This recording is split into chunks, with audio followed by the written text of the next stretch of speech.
प्रथम राजा नेपालमा को थियो भन्दाखेरि यलम्बर राजा भन्छ। अनि यलम्बरले चाहिँ नेपालमा 8 भाइ जन्मायो भनेर हाम्रो पुर्खाले लेखेको छ। 8 भाइमा को अब हामी त गन्ती आफ्नो ठाउँसँग। 1 भाइ सिक्किम दार्जिलिङ, 1 भाइ अनि यता लिम्बू खम्बू, सिन्धुपाल्चोक काभ्रे पलाञ्चोक तिमल, ताङको सन्तान तामाङ 3 भाइ। त्यतिखेर काठमाडौँ घर थिएन, पोखरी थियो, पछि बनाएको। अनि पश्चिम गयो, गोर्खा भनेको गोरुप्पाको सन्तान गोर्खा घर बनाएको गुरुङ।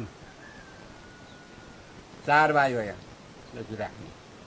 अनि सुदूरपश्चिममा गएर माङपाको सन्तान हुनाले मगर भनिन्छ हामी मगरलाई। 8 भाइमा 5 भाइ यता पहाडी क्षेत्रमा। तराई क्षेत्रमा हाम्रो दाजुभाइहरू 3 भाइ, मेचे कोचे।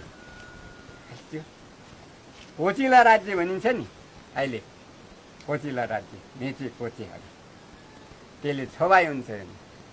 अनि बिचमा थारुवान हुन्छ, डिमल थारू, त्यसले 7 भाइ।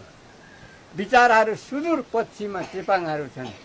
चेपाङहरू त अहिले यसरी तपाईँहरूले फिल्म बनाएकोमा नङ्गै धोती त लगाएको छ नि, नङ्गै, तर उनीहरूसँग सत्य छ।